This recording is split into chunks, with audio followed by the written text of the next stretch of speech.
మొదటి కొరింథీ పత్రిక 13వ అధ్యాయం 4వ వచనంలో ప్రేమ దీర్ఘకాలం సహించును. ప్రేమ అంటే సహించుట. నేను గత వారం చెప్పినట్టుగా గత వారము ఈ ఫిబ్రవరి నెలలో ప్రేమ గురించి మాట్లాడబోతున్నాను.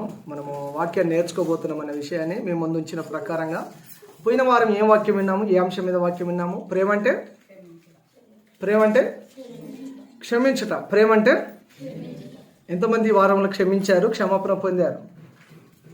పాఠము నేర్చుకొని ఇంటికి వెళ్ళిన తర్వాత హోంవర్క్ చేసి, లెర్నింగ్ చేసి, రీడింగ్ చేసి, స్కూల్కి వచ్చిన తర్వాత టీచరు పిల్లవాడిని ఎలా అడుగుతారో నేర్చుకున్నవా ఈ పాఠం అని అడిగినట్టుగానే మిమ్మల్ని ఆ విధానంలో అడుగుతున్నాను. ఎందుకంటే మనం ఆ పాఠము విని నేర్చుకొని దానిని అవలంబించకపోతే, దానిని పాటించకపోతే దాని ద్వారా మనకి ఏమాత్రం ప్రయోజనము కలగదు. కాబట్టి ప్రేమ అంటే క్షమించుట. యేసయ్య నన్ను ప్రేమించాడు, యేసయ్య నన్ను క్షమించాడు. నేను కూడా ప్రేమగల వాడనుగా ఉండాలి అంటే నేను కూడా క్షమించాలి. నేను కూడా ఏం చేయాలి? క్షమించాలి. ఈరోజు ప్రేమ అంటే సహించుట. ప్రేమ అంటే ఏంటి? వాక్యంలో మెయిన్ వాక్యాన్ని మీకు చదివించాను, మీ ముందుంచాను. 13వ అధ్యాయం 4వ వచనంలో ప్రేమ దీర్ఘకాలం సహిస్తుంది. ఎంతకాలం సహిస్తుంది ప్రేమ? ప్రేమ అంటే సహనం. ప్రేమ అంటే సహించుట, ఓర్చుకొనుట.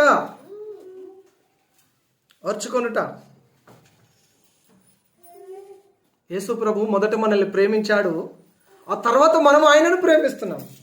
మొదట మనం ప్రభువును ప్రేమించలేదు, మొదట ఆయనే మనల్ని ప్రేమించాడు కాబట్టి మనం ఆయనను ప్రేమించగలుగుతున్నాం. ప్రేమ స్వరూపి అయిన యేసయ్య ఆయన తన ప్రేమను ఎలా కనపరిచాడంటే సహించుట ద్వారా తన ప్రేమను కనపరిచాడు. ఆయన సహించాడు. ఆ విషయాలన్నీ ఈరోజు మనము ఈ టాపిక్లో మనం నేర్చుకోబోతున్నాము. ప్రేమ అంటే సహించుట. ప్రేమ అంటే సహించుట. ఇది ఈ వారంలో మీరు నోట్ చేసి పెట్టుకోండి, మీ మైండ్లో పెట్టుకోండి. ప్రేమ అంటే ఏంటి? సహించుట. ప్రేమ చాలా గుణాలను కలిగి ఉన్నది. ఇక్కడ మనం చదివిన వాక్యంలో ప్రేమ దీర్ఘకాలము సహిస్తుంది, ప్రేమ దయ చూపించును, ప్రేమ మత్సరపడదు, ప్రేమ డంబముగా ప్రవర్తింపదు, ప్రేమ అది ఉప్పొంగదు, ప్రేమ అమర్యాదగా నడవదు, ప్రేమ స్వప్రయోజనమును విచారించుకునదు, ప్రేమ త్వరగా కోపపడదు, ప్రేమ అపకారమును మనసులో ఉంచుకొనదు, ప్రేమ దుర్నీతి విషయంలో సంతోషపడదు, ప్రేమ సత్యమునందు సంతోషిస్తుంది. అంత మాత్రం కాదు, ప్రేమ అన్నిటిని తాలుకుంటుంది, ప్రేమ అన్నిటిని నమ్ముతుంది, ప్రేమ అన్నిటిని నిరీక్షిస్తుంది, అన్నిటిని ఓర్చుకుంటుంది. ప్రేమ శాశ్వత కాలం ఉంటుంది. హల్లెలూయా. ఇది నిజమైన ప్రేమ, యేసయ్య ప్రేమ. దేవునికి మహిమ కలుగును గాక. హల్లెలూయా. యేసయ్య ప్రేమ అది సహించే ప్రేమ. యేసయ్య ప్రేమ అది దీర్ఘకాలం సహిస్తుంది. సీజను బట్టి మారే ప్రేమ కాదు దేవుని ప్రేమ, కాలాలను బట్టి మారే ప్రేమ కాదు యేసయ్య ప్రేమ. నువ్వు ఎంత బాధ పెట్టినా, నువ్వు ఆయనను ఎంతగా హింస పెట్టినా, మనుషులందరూ ఆయనను ఎంత ఇబ్బంది పెట్టినా, ఎంత ఆయనను శ్రమ పెట్టినా, ఆ బాధనంతటిని సహించిన ప్రేమ యేసయ్య ప్రేమ.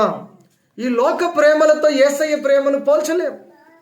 ఈ లోకంలో రకరకాల ప్రేమలు ఉన్నాయి. నేను లాస్ట్ వీక్ చెప్పాను. తల్లిదండ్రుల మధ్య ప్రేమ ఉంది, భార్యాభర్తల మధ్య ప్రేమ ఉంది, స్నేహితుల మధ్య ప్రేమ ఉన్నది, అన్నదమ్ముల మధ్య ప్రేమ ఉన్నది, అక్క చెల్లెల మధ్య ప్రేమ ఉన్నది, బంధువర్గం మధ్య ప్రేమ ఉన్నది, సంఘానికి సేవకునికి మధ్య ప్రేమ ఉన్నది. ప్రతి ఏరియాస్లో, ప్రతి చోట, ప్రతి బంధంలో ప్రేమ అనేది ముడిపడి ఉన్నది. ఈ లోక ప్రేమలతో యేసయ్య ప్రేమను మనం పోల్చి చూడలేము. ఎందుకంటే యేసయ్య ప్రేమ శాశ్వతమైన ప్రేమ. ఆయన చెప్పాడు, శాశ్వతమైన ప్రేమతో నేను నిన్ను ప్రేమించుచున్నాను గనక విడువకని ఎడల కృప చూపుచున్నాను. ఆయన ప్రేమ శాశ్వతమైనది, ఒక చోట ఆగిపోయే ప్రేమ కాదు. ఈ లోక ప్రేమలన్నీ ఏదో ఒక చోట ఆగిపోతాయి, ఎక్కడో ఒక చోట నిలిచిపోతాయి. కానీ యేసయ్య ప్రేమ ఆగిపోక సాగిపోతూనే ఉంటుంది. మనం అందంగా ఉన్నామని యేసయ్య మనల్ని ప్రేమించలేదు, మనం చాలా టాలెంటెడ్ పర్సన్స్ అని ఆయన మనల్ని ప్రేమించలేదు. మనం మురికే ఉన్నప్పుడే, మనం పాపంలో ఉన్నప్పుడే, మనం ఎవరికి కూడా పనికిరాని అటువంటి పరిస్థితులలో ఉన్నప్పుడే యేసయ్య జాలిగా మన వైపు చూసి ప్రేమతో వచ్చి ఆయన మనల్ని తాకి మనల్ని వెతికి వచ్చి రక్షించి భుజముల మీద మోసుకొని వెళ్ళి మందలో చేర్చాడు, సంఘంలో చేర్చాడు, పరలోక రాజ్యానికి హక్కుదారులుగా చేశాడు. అది యేసయ్య ప్రేమ. హల్లెలూయా. యేసయ్య ప్రేమ అగాపే ప్రేమ. అది హద్దులు లేని ప్రేమ, అది కొలవలేని ప్రేమ, అది మాటలలో వర్ణించలేని ప్రేమ. అది దేవుని ప్రేమ, అది శాశ్వతమైన ప్రేమ. అయితే దేవుని వాక్యం ఏం చెప్తుందంటే, ఫిలిప్పీ పత్రిక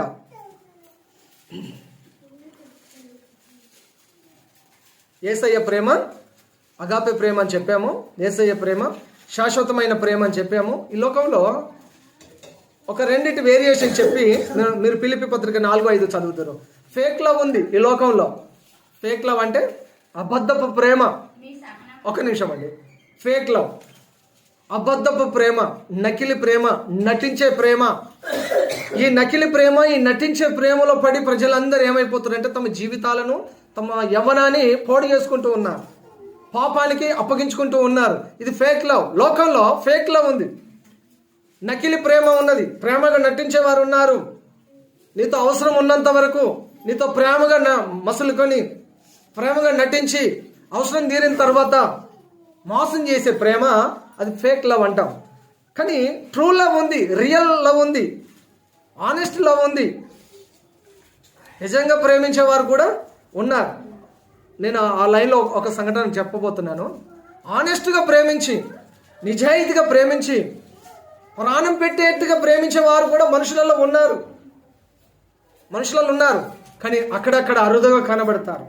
ఎక్కడ చూసినా ఈ లోకంలో రకరకాల ప్రేమలలో ఫేక్ లవ్ ఎక్కువ ఉంది, ట్రూ లవ్ కనుమరుగైపోతుంది.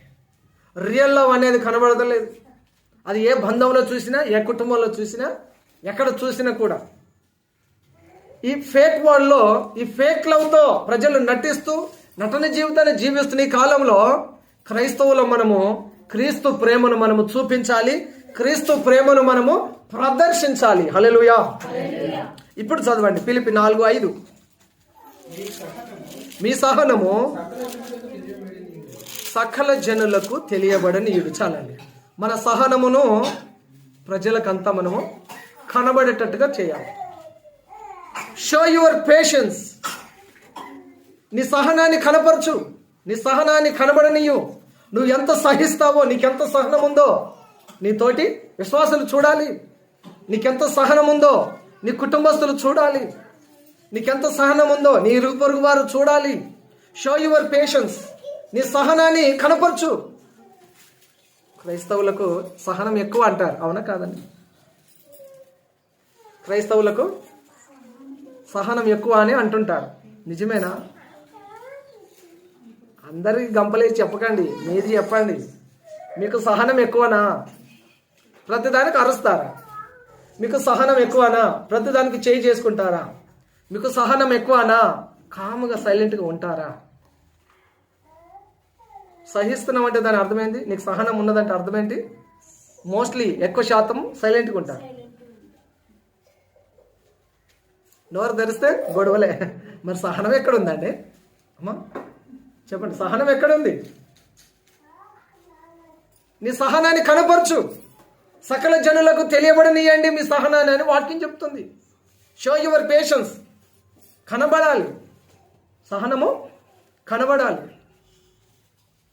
ఇప్పుడు ఈ మధ్యకాలంలో క్రైస్తవులను, సేవకులను కొడతా ఉన్నారు.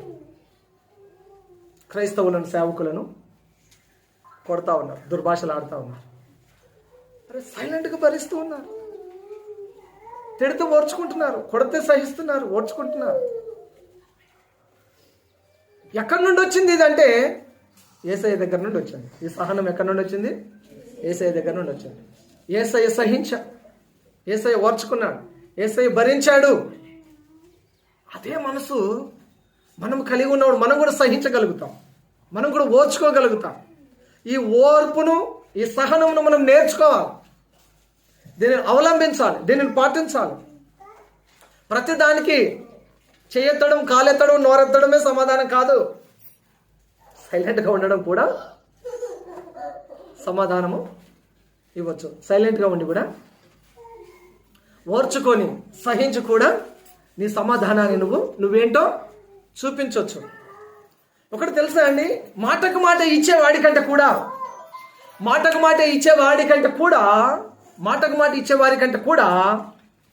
మౌనంగా ఉన్న వాళ్ళని చూస్తే ఎదుటి వాడికి భయం కలుగుతుందంట. ఎందుకు? మాటకు మాట ఇచ్చే వాళ్ళకంటే కూడా మౌనంగా ఉండే వాళ్ళని చూస్తే అవతల వాళ్ళకి భయం ఎక్కువ కలుగుతుందట. ఎందుకు? ఏదో ఒకటి అనేటోడు అంటాడు, వెళ్ళిపోతాడు.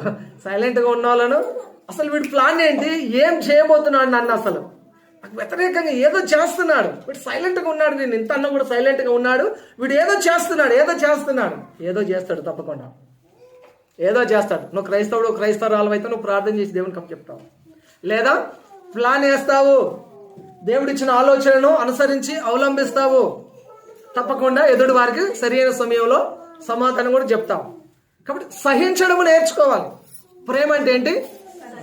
మీ సహనం కనబడాలట. మన సహనం కనబడాలి. కనబడాలా? కనబడకూడదా? మీ సహనమును మళ్ళొకసారి చదవండి, 4:5. మీ సహనమును సకల జనులకు తెలియబడనివ్వండి.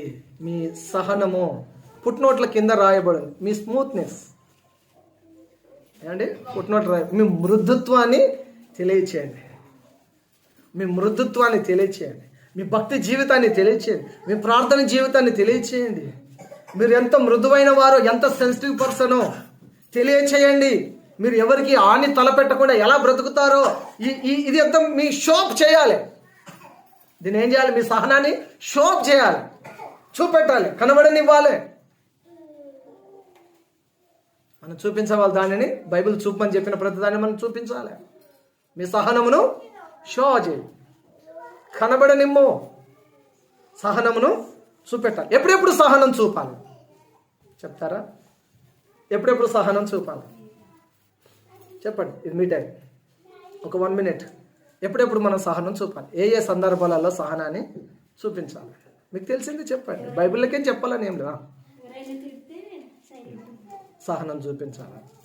కోప ఆవేశాలకు వెళ్ళి మళ్ళీ ఎదురు దాడి చేసి ఎదురు మాటలతో తిట్టకుండా సహనం చూపించాలి. ఓకే, ఇంకా ఏ సందర్భాలలో మీరు సహనాన్ని చూపిస్తారో చెప్పండి. 1 minute వరకు మీరు చెప్పడానికి టైం ఇస్తాను. మీ జీవితంలో జరిగింది చెప్పండి. లేదా మీరు ఎట్లాంటి సందర్భాలలో మీరు సహనంగా ఉన్నారో, సహనాన్ని సంయమనాన్ని పాటించారో చెప్తే అందరు తెలిసిపోతుంది అనుకొని చెప్తలేరా? చెప్పాల్సినవి చెప్పొచ్చు. ఎవరైనా తిట్టినప్పుడు సహనం పాటించాలని ఒకరు చెప్పారు, ఇంకా చెప్పండి. అంటే క్వశ్చన్ క్లారిటీగా చెప్పాను నేను, ఎందుకు చెప్పాలి అనుకుంటున్నారేమో. మీరు కూడా చెప్తే మీ ఐడియాలజీ ఎట్లా ఉంది, మీ ఆలోచన విధానం ఎట్లా ఉంది, మీరు ఎలా రియాక్ట్ అవుతారు అలాంటి సందర్భాలలో అనేది మాకు తెలుస్తుంది, మీకు తెలుస్తుంది, ఇతరులకు తెలుస్తుంది. అలా ఉండడానికి కూడా ఏం చేయాలో కూడా మనకు అర్థమవుతుంది. ఏంటంటే ఎప్పుడెప్పుడు మనం సహనం చూపాలి. ఒక వ్యక్తి కొరకు 3 గంటలు నేను వెయిట్ చేశానండి.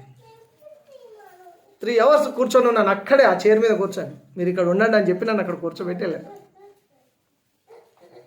ఆయన వచ్చి బైక్ హారన్ కొట్టేదాకా, నన్ను తీసుకొని వెళ్ళేదాకా నేను అక్కడే కూర్చొని ఉన్నాను.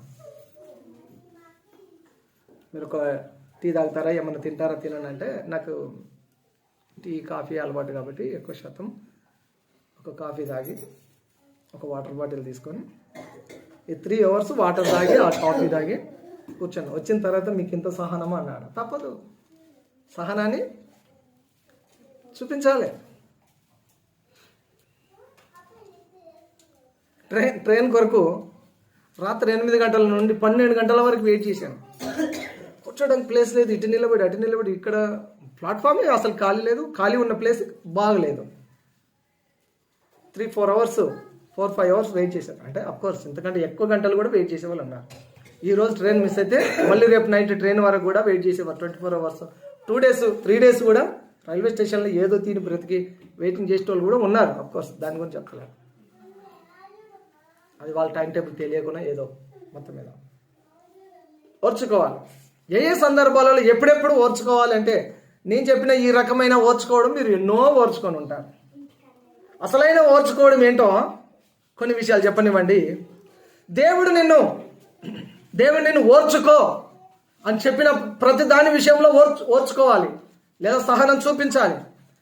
ఈ విషయంలో నువ్వు తప్పకుండా సహనం చూపాలి అని చెప్పిన ప్రతి విషయంలో నీకు ఓపిక అవసరం, ఓర్పు అవసరం, సహనం కలిగి ఉండడము అవసరం. దేవుడు వెయిట్ అని చెప్పినప్పుడు అక్కడ మనం తప్పకుండా వెయిట్ చేయాలి. దేవుడు ఈ విషయాల్లో నువ్వు ఏమాత్రము రెస్పాండ్ అవ్వద్దు, నువ్వు సైలెంట్ అయిపో అని దేవుడు చెప్పిన ప్రతి విషయంలో మనం ఏం కావాలి? సైలెంట్ అయిపోవాలి. ఇంకా ఎప్పుడెప్పుడు మనం సహనం చూపాలి? క్రీస్తు నిమిత్తం హింస కలిగినప్పుడు సహనం చూపించాలి. యేసు ప్రభు కొరకు నేను ఎవరైనా ఏదైనా అన్నప్పుడు, దుర్భాషలు ఆడినప్పుడు, నిన్ను ఆటంకపరిచినప్పుడు, నిన్ను తిట్టినప్పుడు, కొట్టినప్పుడు, అనవసరంగా నిన్ను సెంటర్కి పిలవడమో, పంచాయతీకి పిలవడమో, పోలీస్ స్టేషన్కి పిలవడమో, లేదా ఇతరత్ర పోలీస్ స్టేషన్లో కేసులు బనాయించి నిన్ను ఇబ్బంది పెడుతున్నప్పుడు, క్రీస్తు నిమిత్తము హింస కలిగినప్పుడు మనము సహనము చూపాలి. ప్రభువా, వీటిలో నేను సహనంగా ఉన్నాను, నా కొరకు మార్గం తెరువు అని మనం ప్రభు సన్నిధిలో ఈ సహనము కలిగి ఉన్న ఈ సమయంలో తప్పక మనం ప్రార్థన చేయాలి. అప్పుడు దేవుడే పరిష్కారాన్ని చూపిస్తాడు. దేవునికి స్తోత్రం, హల్లెలూయా. ఎప్పుడెప్పుడు మనం సహనం చూపించాలి? మీ సహనాన్ని ఎప్పుడెప్పుడు ప్రదర్శించాలి? ఉదయం ప్రార్థన చేశాం, సాయంత్రం అయింది, ఆన్సర్ రాలేదు. తెల్లవారైంది, ఆన్సర్ రాలేదు దేవుని దగ్గర నుండి. ఈరోజు ఉదయం ప్రార్థన చేసాం, నీటితో వేడి ప్రార్థన చేసాం, ఉపవాసం ఉండి కూడా ప్రార్థన చేసాం, ఏడ్చి గోజాడి ప్రార్థన చేసాం, రహస్య ప్రార్థన చేసాం, పశ్చాత్తాపడుతూ ప్రార్థన చేసావు, రకరకాల ప్రార్థన చేసావు. మధ్యాహ్నానికి ఆన్సర్ రాలే, ఈవినింగ్కి ఆన్సర్ రాలే, నైట్కి ఆన్సర్ రాలే, నెక్స్ట్ డే కూడా ఆన్సర్ రాలేదు, సెకండ్ డే ఆన్సర్ రాలేదు, సమాధానం రాలేదు, జవాబు రాలేదు, కార్యం జరగలేదు, థర్డ్ డే కూడా జవాబు జరగలేదు. నీ ప్రార్థన లేట్ అయినప్పుడు, లేదా నీ ప్రార్థనకు సమాధానము జవాబు లేట్ అయినప్పుడు మనం సహనం కలిగి ఉండాలి. మరి 21 days వెయిట్ చేసేటట్టు ప్రార్థనకు జవాబు కొరకు బైబిల్లో దానియేలు 21 రోజు ప్రార్థనకు జవాబు కొరకు ఎదురు చూశాడట. 21 days వెయిట్ చేశాడు ఆయన. దేవుడు ఓర్చుకో ఈ విషయంలో అని చెప్పిన ప్రతి విషయంలో మనం ఏం కావాలి? దానిని సహనాన్ని సహించాలి, ఓర్చుకోవాలి. మీ ప్రార్థనకు ఆన్సర్స్ లేట్ అయినప్పుడు ఓర్చుకోవాలి.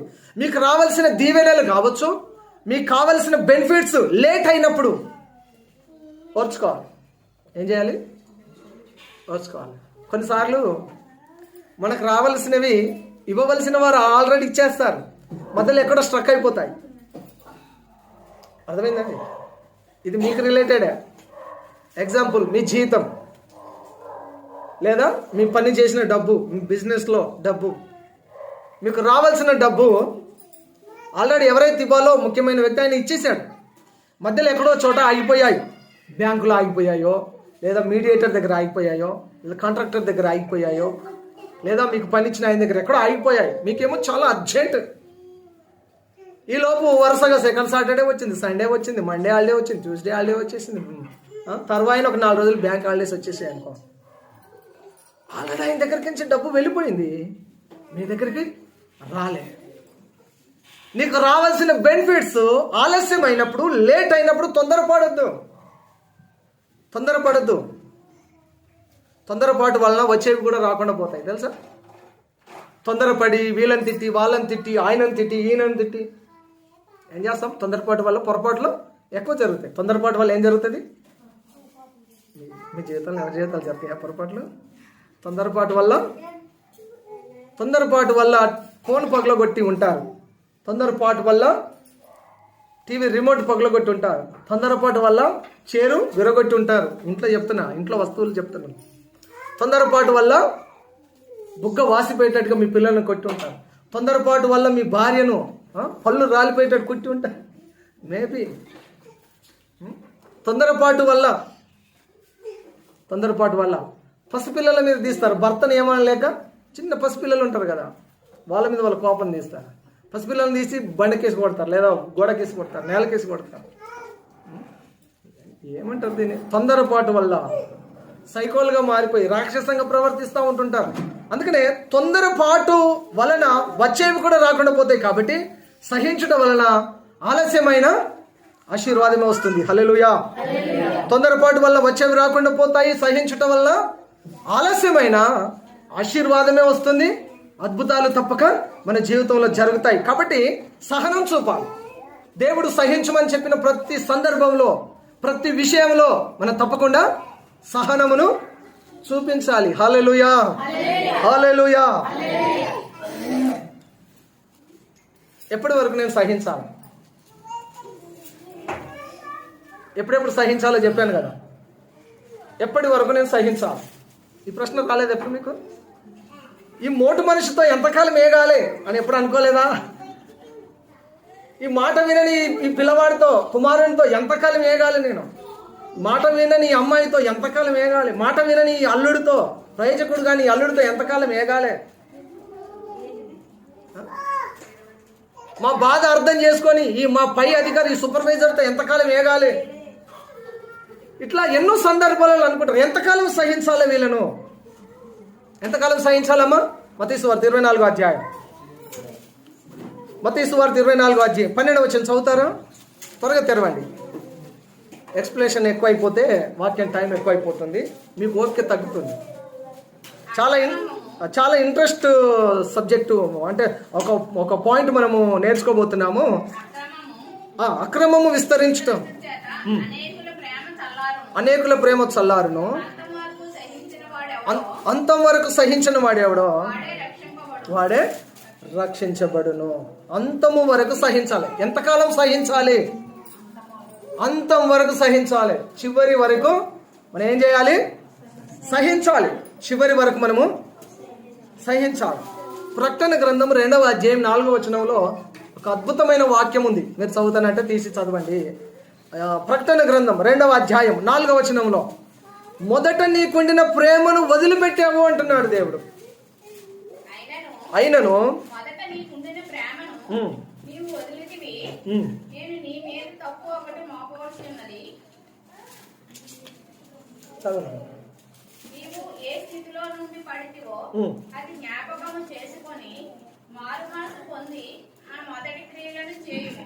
చాలమ్మా, అంతవరకు చాలు.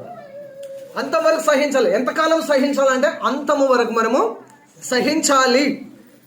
మొదట ఎలా ప్రేమించామో చివరి వరకు అలాగే ప్రేమించాలి అనేమో వాక్యం చెప్తుంది. మొదట ఉన్న ప్రేమ చివరి వరకు క్యారీ చేయగలగాలి. మొదట ఉన్న శ్రద్ధ, ఆసక్తి చివరి వరకు దానిని మనము క్యారీ చేయగలగాలి, మోయగలగాలి. మొదట నీకున్న ప్రార్థన, ఆత్మ ప్రార్థన భారం చివరి వరకు దానిని కంటిన్యూ చేయగలగాలి. మొదట నీకున్న బైబిల్ స్టడీ, వాక్య చదవడము అలవాటు, ఆ భారము చివరి వరకు అలాగే ఉండాలి. మధ్యలో ఎన్నో ఎత్తుపల్లాలు, శ్రమలు, కష్టాలు, బాధలు, ఇబ్బందులు, ఇరుకులు ఎన్నో వస్తాయి. వీటిలో కాంప్రమైజ్ అయిపోయి మొదటి వాటిని విడిచిపెట్టకూడదు. మొదట చూపిన ప్రేమ చివరి వరకు ఉందా? లేకపోతే మీరు మారు మనసు పొంది ఇప్పుడు ప్రారంభించండి అని ఎఫెసు సంఘముతో దేవాతి దేవుడు చెప్తూ ఉన్నాడండి. హల్లెలూయా. ఇప్పుడు అదే ప్రశ్న మనల్ని అడుగుతాను. మొదట చూపిన ప్రేమ చివరి వరకు ఉండాలట. దేవుని మీద ఉన్నదా? మొదట దేవుని మీద నీకున్నటువంటి ప్రేమ ఇప్పుడు ఉన్నదా? ఈరోజు ఉన్నదా? మొదట వాక్యం మీద ఉన్న ఆ ప్రేమ ఇప్పుడు వాక్యం మీద నీకుందా? మొదట నీకు ప్రార్థన మీద ఉన్న ఆసక్తి, ఆ ప్రేమ ఇప్పుడు ప్రార్థించడానికి అంత ప్రేమ, అంత ఆసక్తి, అంత శ్రద్ధ ఉన్నదా? నీ కుటుంబం మీద మొదట చూపిన ప్రేమ ఇప్పుడు ఉందా? మా కుటుంబాన్ని అసలు పట్టించుకుంటూనే లేడండి ఈయన, ఇట్లా ఎన్నో కంప్లైంట్లు ఉన్నాయి. ఆయన కుటుంబాన్ని పట్టించుకుంటలేడండి, భార్యను పట్టించుకుంటలేడు, పిల్లలను పట్టించుకుంటలేడు, సంసారాన్ని పట్టించుకుంటలేడు. బతిగా ప్రేమ పోయింది, రాను మరి కమర్షియల్ అయిపోయాడండి మనిషి. ఇట్లాంటి సంఘటనలు ఎన్నో జరుగుతాయి ఈ సమాజంలో. నీ కుటుంబం మీద మొదట చూపిన ప్రేమ ఈనాడు ఉందా? నీ భార్య మీద మొదట చూపిన ప్రేమ ఈరోజు ఉందా? నీ భర్త మీద మొదట చూపించిన ప్రేమ ఇప్పుడు ఉందా? ఎట్లా ఉంటుందండి? తగ్గుకుంటూ వస్తూ ఉంది. భర్త మీద ప్రేమ అప్పుడు ఉన్నంతనే ఇప్పుడు ఉండాలంటే ఎలా సాధ్యమవుతుంది? తగ్గుకుంటూ వస్తుంది. అలాగే 25% ఫస్ట్ వాడు పుట్టినప్పుడు పోయింది, వాడి మీద కొంత షిఫ్ట్ అయింది పిల్లల మీదకి. అలా ఎలా కుదురుతుంది? రెండోడు పుట్టినప్పుడు వాడి మీదకి ఒక 25% ప్రేమ పోయింది, ఒక ₹1 ప్రేమ ఉంది ఆయన మీద. అది కూడా పిచ్చి పిచ్చిగా చేస్తే మళ్ళీ ఒక 25% పోతుంది. ఇంకొంచెం పిచ్చి పిచ్చిగా చేసి కొట్టడం తన్నడం చేస్తే అది కూడా ఉండదు. మొదట చూపిన ప్రేమ నేటికి ఉన్నదా? నీ భార్య మీద కావచ్చు, నీ భర్త మీద కావచ్చు, నీ పిల్లల మీద మొదట చూపిన ప్రేమ ఉందా? వాళ్ళు పెరుగుతున్న కొద్దికి వాళ్ళ మీద ప్రేమ తగ్గిపోతూ, వాళ్ళు పెరుగుతున్న కొద్దికి వాళ్ళ అభిరుచులు మారిపోతాయి. ఏంటి ఎవరు మన ఆ పాపను చూస్తూ ఉన్నారు, ఝాన్సీ కూతురును చూస్తూ ఉన్నారు అందరూ. అటు మరి మీ తలకాయలన్నీ అక్కడ చూపిస్తాయి. ఆమె మీద ఉంది ప్రేమ. మీ పిల్లల మీద ప్రేమ ఉందంటే ఝాన్సీ పిల్లల మీద ప్రేమ చూపిస్తున్నారు అందరు, అటు చూస్తున్నారు. మీ పిల్లల మీద ఉందా ప్రేమ?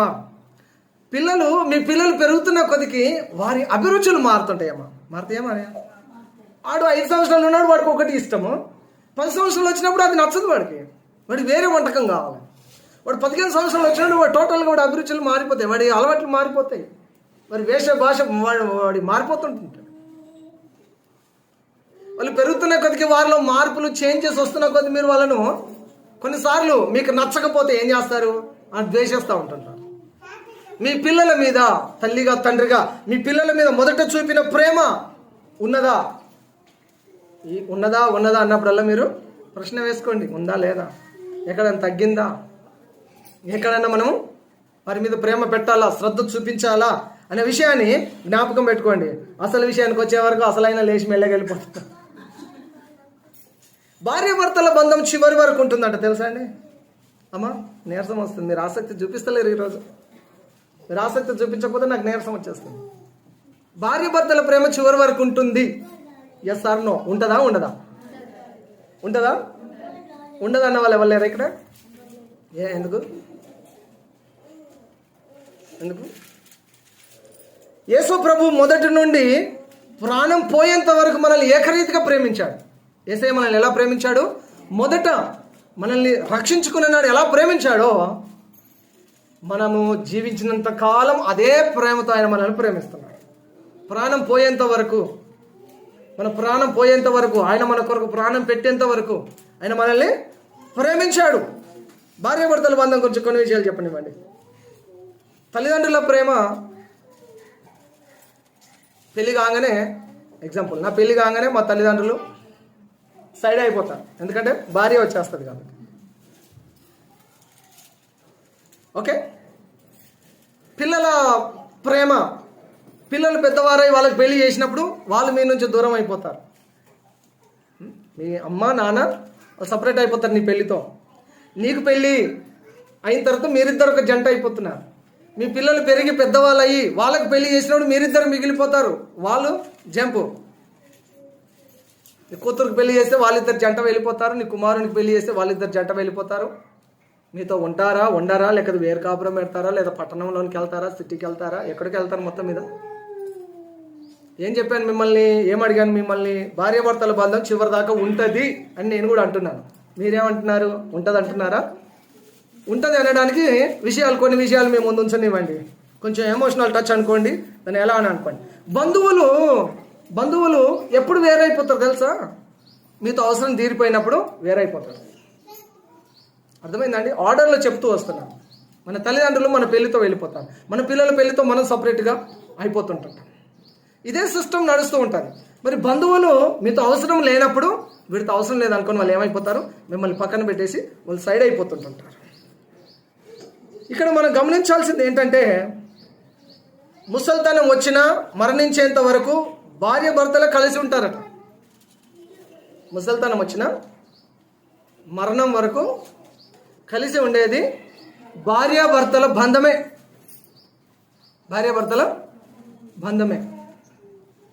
నేను ఒక వీడియో చూశాను ఫోన్లో. ఒక ముసలమ్మ, ఒక ముసలాయన, మేబీ మీరు కూడా చూడొచ్చు, ఎందుకంటే వాట్సాప్లలో మస్తుకి ఇట్లాంటివి వస్తూ ఉంటుంటాయి స్టోరీలు. ఒక ముసలమ్మ, ఒక ముసలాయన, పిల్లలందరూ పెద్దోళ్ళు అయిపోయారు, అందరూ వెల్ సెటిల్డ్ అయిపోయారు. ముసలమ్మ ముసలాయన, ఆ ముసలమ్మ దగ్గరకు వస్తే చిరుబురులాడేటోడు ముసలాయన. ఏదైనా చెప్తాందుకోసం కసురుకునేటోడు. ఒకరోజు ముసలమ్మ చనిపోయింది. చనిపోయిన తర్వాత కూడా ఇదే మేనేజ్ చేస్తూ ఉన్నాడు. ఇంట్లో ఎవ్వరు లేని టైంలో వెళ్ళి ఆ రూమ్లకించి ఆ భార్య ఫోటో తీసుకొని వచ్చి కళ్ళారా చూసి గుండెలో కత్తుకొని ఆ ఫోటో చిన్న పిల్లగాడు ఏడిచినట్టు ఏడుస్తూ ఉన్నాడు ముసలాయన. కుమారులు ఉన్నారు, కోడళ్ళు ఉన్నారు, మనమళ్ళు మనవరాళ్ళు ఉన్నారు, చాలామంది ఉన్నారు. కానీ ఆయన జీవితంలో వెళ్తే ఏంటంటే భార్య లేదు. భార్య లేకపోతే ఒంటి కాలు, ఒంటి కన్ను. ఓకే, అర్థమైందా? రెండు ఏమున్నాయో అవన్నీ ఒకటైపోతాయి. శరీరంలో ఏ అవయవం రెండు ఉన్నాయో అన్నీ ఒకటైపోతాయి భార్య లేకపోయినా, లేదా భర్త లేకపోయినా కూడా. అక్కడ భార్య చనిపోయిన విషయాన్ని చెప్పాను, కానీ భర్త లేకపోయినా, భార్య లేకపోయినా ఒంటి కన్ను, ఒంటి కాలు, ఒంటి కిడ్నీ, ఒంటి ఊపిరితిత్తులు ఒక్కలైపోతారు. జీవితం అంతా చీకటి అయిపోతుంది. జీవితం అంతా ఏమైపోతుంది? చీకటి అయిపోతుంది. ఇప్పుడు కుమారుడు వచ్చి ఆయనకు సేవలు కొంతవరకు చేయగలుగుతాడు, కోడలు వచ్చి కొంతవరకు సేవలు చేయగలుగుతారు. కానీ అన్ని సేవలు చేసేది ఆ ముసలాయనకు భార్య ఉంటే చేసేది. అందుకనే క్రిస్టియన్ మ్యారేజ్ చేసుకోవాలట. ఏ మ్యారేజ్ చేసుకోవాలి? క్రిస్టియన్ మ్యారేజ్ చేసుకోవాలి. క్రిస్టియన్ మ్యారేజ్ చాలా అద్భుతంగా ఉంటుందండి. గొడవలు లేకపోతే, మా పీస్ఫుల్గా జరిపించడానికి సేవకులకు అక్కడ ఉన్న వాళ్ళందరూ కోఆపరేట్ చేస్తే కనుక క్రిస్టియన్ మ్యారేజ్ అంత అందమైన, కొట్టగలుగుతావా? అంత అందమైన మ్యారేజ్ ఇంకొక మ్యారేజ్ ప్రపంచంలో లేదు. దేవుడు చాలా అందంగా క్రిస్టియన్ మ్యారేజ్ను అలంకరించాడు. నాది క్రిస్టియన్ మ్యారేజ్ అయింది. నా ప్రమాణాలన్నీ నాకు గుర్తుకున్నాయి. నా ప్రమాణాలను నేను ఎప్పుడు మర్చిపోను. నా భార్యతో చేసిన ప్రమాణాన్ని నేను ఎప్పుడు మర్చిపోను. ప్రమాణం మర్చినాడు మనము దేవుని బిడ్డలు ఉండవు. ఒక సరి అయిన భార్యగా ఉండవు, సరి అయిన భర్తగా ఉండవు. కాబట్టి చాలా సందర్భాలలో భార్యాభర్తల బంధము ఈనాడు ఏమైపోయిందంటే, రాను భార్యాభర్తల బంధంలో విలువలు తగ్గిపోతూ ఉన్నాయి. విడాకులకు ఎక్కువ శాతము వెళ్ళిపోతూ ఉన్నారు. విలువలు తగ్గిపోయి విడాకులకు వెళ్ళిపోతూ ఉన్నారు. కారణం ఏంటో తెలుసా? ఆ కుటుంబంలో ఆ భార్యాభర్తల మధ్యలో ప్రభువుకు స్థానము లేకపోవడం, వారి హృదయాలలో ప్రభువుకు స్థానము ఇవ్వలేకపోవడం వల్లనే ఈనాడు అనేక కుటుంబాలలో విడాకులకు వెళ్ళిపోతాం. పంచాయతీలు, గొడవలు, భార్య పుట్టింటికి వెళ్ళిపోతుంది, పిల్లలను తీసుకొని వెళ్ళిపోతుంది, లేదా పిల్లలను వదిలేసి వెళ్ళిపోతుంది. ఆవిడ అక్కడ ఉంటుంది, ఈయన ఇక్కడ ఉంటుంది. పైగా కోర్టుకి వెళ్తే భరణం అప్లై చేయాలి. ఈ భర్త పనిచేసి రోగం వచ్చినా, రొప్ప వచ్చినా, ఏదొచ్చినా పిల్లలను సాదుకోవాలి, పని చేయాలి. ఈయన జీతం అంతా ఆమెకి ఇవ్వాలి. 50,000 ఈ నెల కట్టాలి. ఈయన జీతం 20,000 కూడా ఉండదు. ఆమెకి ఇవ్వడానికి ఈయన పొద్దంతా పనిచేసి, నెలంతా పనిచేసి ఆమెకు 20,000 30,000 ఇవ్వాలి. సమాధానం లేదు, నెమ్మది లేదు, గొడవలు. సాతాను కుటుంబ వ్యవస్థను పాడు చేశాడు. కానీ దేవుని వాక్యంలో యేసయ్య భార్యాభర్తల బంధమును అద్భుతంగా నిర్మించాడు. యేసుక్రీస్తు ప్రభువు ఆయన వరుడుగా సంఘాన్ని వధువుగా చిత్రీకరించాడు. సంఘాన్ని వధువుగా, పెళ్లి కూతురుగా, యేసు ప్రభు వరుడుగా అభివర్ణించింది బైబిల్ గ్రంథం. అందుకనే భార్యాభర్తల బంధం అనేది చివరి వరకు ఉంటుంది. కాబట్టి దీంట్లో మనము తప్పకుండా ఒకరినొకరు చివరి వరకు ప్రేమ కలిగి బ్రతకాలి. కష్టాలు వచ్చినా, బాధలు వచ్చినా, ఇబ్బందులు వచ్చినా, ఇరుకులు వచ్చినా భార్యాభర్తల బంధము అది చాలా పటిష్టమైనది, చివరి వరకు నిలిచేది అదే. కాబట్టి తప్పకుండా మీ భార్యను ప్రేమించండి, తప్పకుండా మీ భర్తను ప్రేమించండి. వేరే ఎవరిని ప్రేమించినా అంత ఉపయోగం లేదు. మనుషులను ఎవరిని ప్రేమించినా అంత ఉపయోగం లేదు. నీకు నీ భర్తను ప్రేమించు, నీ భార్యను ప్రేమించు. దేవునికి స్తోత్రం, హల్లెలూయా. చప్పట్లు కొట్టండి. మీరు ఒక పాట పాడతాను. మరి నాము తప్ప మరి ఏదియు విడదీయనిది ఈ బంధము మరణము తప్ప మరేలేదు. విడదీయనిది ఈ బంధము వ్యాధి బాధ సంతోషంలో కలిగి లేని ఆరోగ్యంలో ప్రభువే ఒకటిగా జీవించెను. అనులే అందుకు నియమించెను. పరలోకములో నిర్ణయించెను. నరలోకములో ఏర్పరచెను.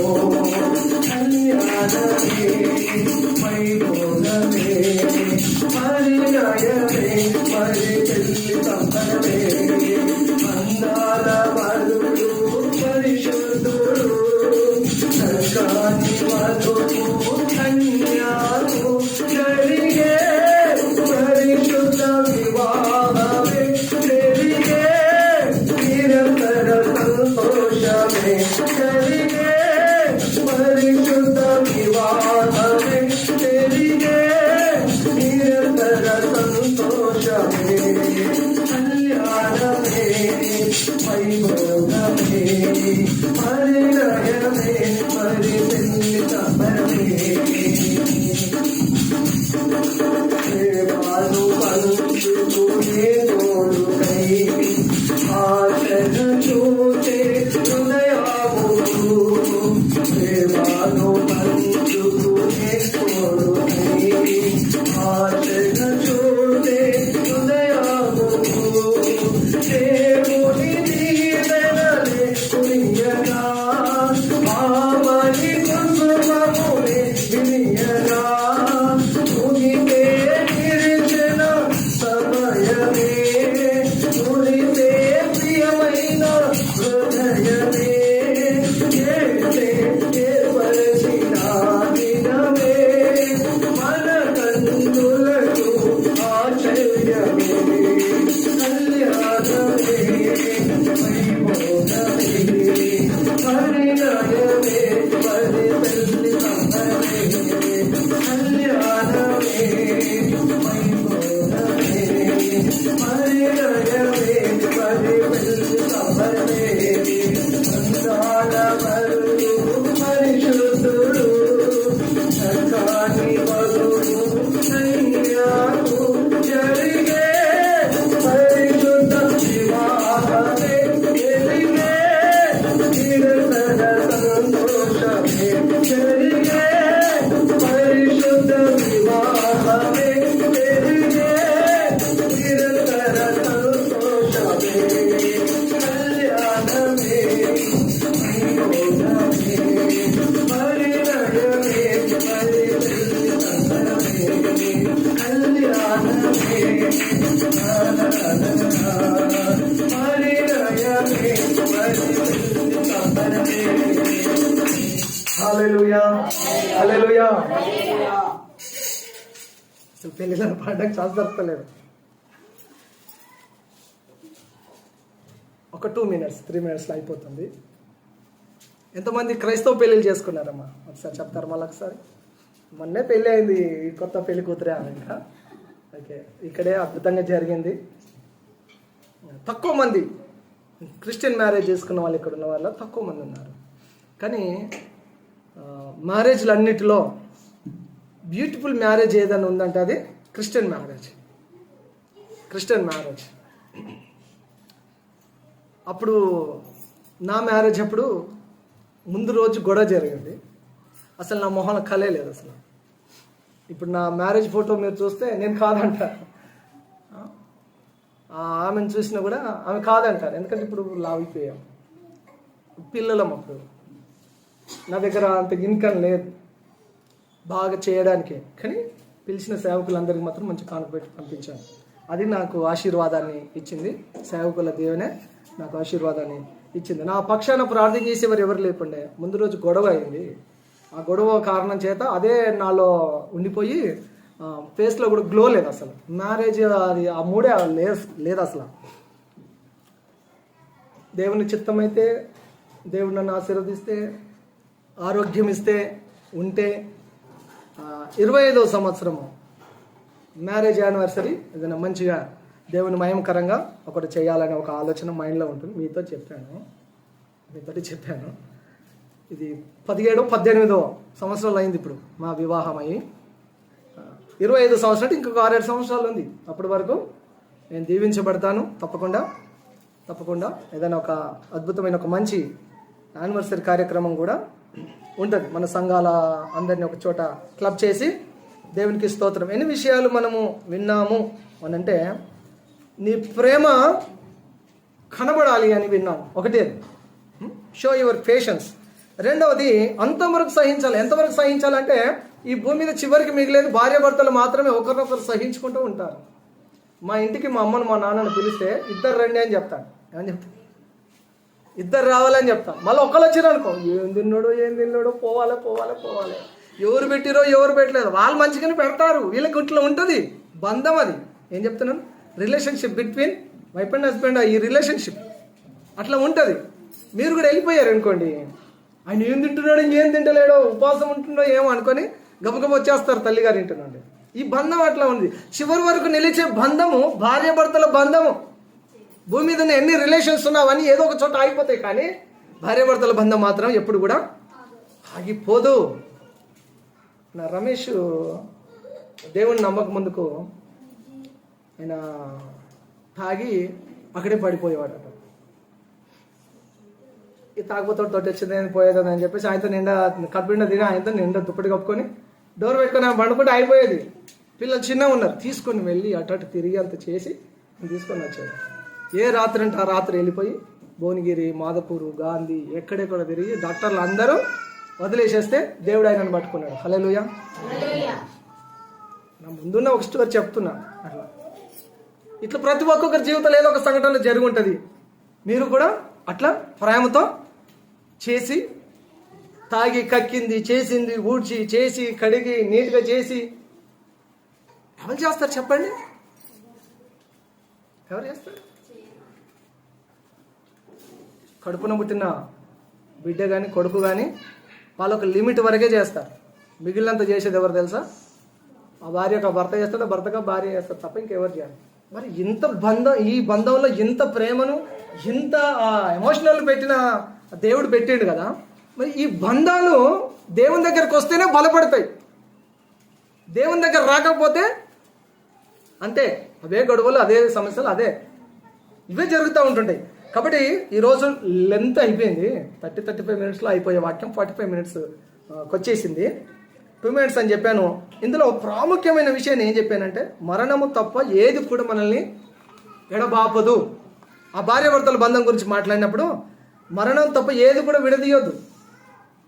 మరణమే విడదీయాలి ఆ మనుషులను కానీ ఆ జంటను కానీ, ఏది కూడా విడదీయొద్దు. పెళ్లి చేసేటప్పుడే ప్రతి దైవజనులు మేము చెప్తాం, మరణం తప్ప ఏది కూడా మిమ్మల్ని వేరు చేయకూడదు. చివరికి వాళ్ళిద్దరు కూడా విడిపోవడానికి వీలు లేదు అని చెప్పి 2 చేతులు ఒక దగ్గర వేసి దైవజనుడు చేయి పట్టి ప్రార్థన చేసి ఆ బంధాన్ని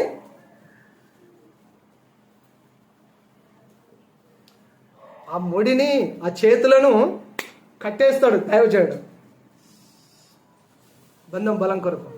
మళ్ళీ ఉన్న దైవజనులు అందరూ వెళ్ళిపోయి ఆ జంట కొరకు ప్రార్థన చేస్తారు, ఆశీర్వదిస్తారు. అది అండి కొసమెరుపు అంటేనే అది. దైవజనుడు ఆ ప్రమాణాలు, ఆ ఆశీర్వాదం, ఆ ప్రార్థన. మరణం తప్ప ఏది కూడా విడదీయొద్దు. వ్యాధి, బాధ, సంతోషం, లేమి, కలిమి, ఆరోగ్యం ప్రతి సందర్భంలో కలిసి ఉండాలి. ఈ బంధము చివరి వరకు నిలిచేది. కాబట్టి మీ కుటుంబాలు బలపడాలి, మీ బంధం బలపడాలి అన్న కారణం చేతనే ఈ సబ్జెక్ట్లో ఇంత టైం తీసుకొని మేము ముందుకు తీసుకొని వచ్చాను. ప్రేమ అంటే ఏంటి? సహించడం. ఎన్నోసార్లు ఆయనను సహిస్తూ ఉన్నావు, ఎన్నోసార్లు ఆమెను సహిస్తూ ఉన్నావు. సహించాలి, మార్చుకోవాలి. ఇకపోతే చివరిది ప్రేమ, కష్టము, సహనం. ఈ 3 కలిస్తేనే ఒక పరిపూర్ణమైన వ్యక్తి తయారవుతాడు. ఏమేమి కలిస్తే? ప్రేమ, కష్టము. ప్రేమ ఉంది నా దగ్గర అంటే కష్టం రాదా? కష్టం రాదా అండి? నా దగ్గర చాలా ప్రేమ ఉందంటే కష్టం రాదా? కష్టం వస్తుంది. ఇప్పుడు ఏం కావాలి? సహనం కావాలి. ఇవి ఉంటే తప్పకుండా బంధం బలంగా ఉంటుంది. ఆ మనిషి బలంగా మారుతాడు, ఒక పర్ఫెక్ట్ మ్యాన్ అవుతాడు. అప్పుడు ఒక పర్ఫెక్ట్గా తయారవుతారు, నమ్మకమైన క్రైస్తవులుగా మారుతారు. ప్రేమ, కష్టము, సహనం ఆశీర్వాదం వస్తుంది. ఒక నమ్మకమైన క్రైస్తవుడిగా ఉంటాడు. శ్రమను సహించాలి, కష్టాన్ని సహించాలి, జయించాలి, ఓర్చుకోవాలి. యోబు ఓర్చుకున్నాడు, యోబు సహించాడు, జయించాడు, రెండంతల ఆశీర్వాదాన్ని పొందాడు. మనం సహిస్తే ప్రభువుతో పాటు ఏలుతామట. 2 తిమోతి 2వ అధ్యాయం 12వ వచనం ప్రకారంగా మనం సహించిన వారమైతే ఆయనతో పాటు ఏలుతామట. ఏలికలుగా, రాజులుగా, యాజకులుగా, మిమ్మల్ని అధికారులుగా ప్రభు నియమిస్తానన్నాడు. సహిస్తేనే ఏలుబడి ఉంది, సహనం లేకపోతే ఏలుబడి లేదు. ఏలికగా ఉండ నేరవు. ఎబ్రీ పత్రిక 12వ అధ్యాయం 2వ వచనం చెప్తుంది, యేసు ప్రభు సిలువను సహించాడు తండ్రి కుడిపార్శాన సింహాసనం మీద కూర్చోవడానికే. యేసయ్య సిలువను సహించాడు తండ్రి కుడిపార్శాన సింహాసనం మీద కూర్చోవడానికే. మనం శ్రమలను సహించకుండా సింహాసనం కావాలి అంటే, పరలోకం రావాలంటే రాదు. శ్రమలను సహించాలి, కష్టాన్ని సహించాలి. అప్పుడే మనకు సింహాసనం ఉన్నది, పరలోకం ఉన్నది. కాబట్టి మనం ఏం చేద్దాము? సహిద్దాం. ఏం చేద్దాం మనము? చెప్పండి, అందరు చెప్పండి. ఏం చేద్దాం మనము? సహిద్దాం. మనం అందరము సహనం కలిగి ఉందాం, ఓర్పు కలిగి ఉందాం, ఓర్చుకుందాము. ప్రతి విషయంలో మనం ఓపిక కలిగి, సహనం కలిగి ఉందాము. అప్పుడే మనం నిజమైన ప్రేమ గల వారంగా పేరు పొందుతాం ప్రభువు చేత. ప్రేమ అంటే సహించుట. ఈరోజు వాక్యాంశం ఏంటి? ప్రేమ అంటే సహించుట. ఆ సహనము గల మనసు ప్రభు మనకు దయచేయను గాక. ఆమేన్. ప్రార్థన చేసుకుందాం. ఒక నిమిషం తలలు వంచి కళ్ళు మూసుకొని ప్రార్థన చేద్దామా?